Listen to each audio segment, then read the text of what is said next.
Salut la Feel Good Family, c'est Guillaume, j'espère que vous allez bien.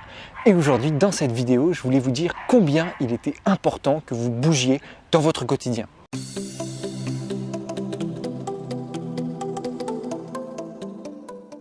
La première chose qu'il faut que vous preniez bien en compte, c'est que votre corps est essentiellement composé d'eau. L'eau, elle a une particularité que vous connaissez tous, c'est qu'elle prend la forme de son contenant.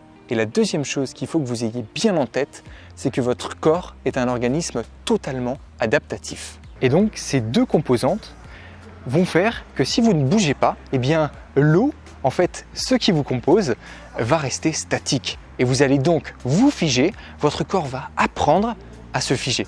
Parce que votre corps est un organisme, je vous le disais, adaptatif. Donc, il apprend en permanence. Et si vous ne bougez pas, eh bien, il va apprendre à ne pas bouger. Et c'est pour ça qu'aujourd'hui, on se rend compte qu'il y a énormément de pathologies, et notamment des pathologies de dos qui se développent parce qu'on se retrouve avec des personnes qui cessent de bouger. Et quand vous cessez de bouger, le corps apprend à ne pas bouger et donc se fiche dans certaines positions. Et dès qu'il faut faire des exercices où vous allez avoir à bouger, vous allez avoir à solliciter une articulation qui n'a pas bougé ou qui a appris à ne pas bouger, eh bien vous allez avoir des pathologies qui vont se développer. Et donc pourquoi je vous parlais de l'eau au début de cette vidéo ?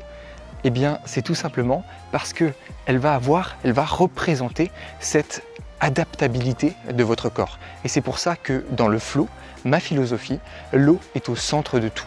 Voilà les Feel Good Family, j'espère que cette vidéo vous aura plu. Ce petit tips, ce petit discours vous aura un petit peu ouvert l'esprit et vous aura permis de comprendre que finalement, bouger, c'est peut-être la meilleure chose à faire pour éviter les pathologies de non-mouvement.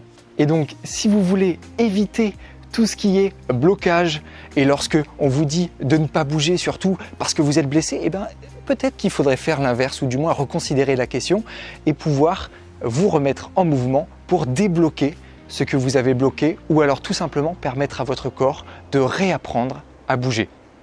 Voilà, si cette vidéo vous a plu, comme d'habitude, n'hésitez pas à la partager autour de vous, à mettre un gros pouce bleu en bas, ça me fait toujours super plaisir, à vous abonner à la chaîne si vous ne le faites pas déjà, en cliquant sur le petit bouton juste en bas et en cliquant aussi sur la petite clochette qui se trouve juste à côté pour être notifié quand une vidéo sort. Mes réseaux sociaux, vous les retrouvez tous dans la description, j'y poste plein de contenus différents. Moi d'ici là, je vous dis à la prochaine, let's feel good!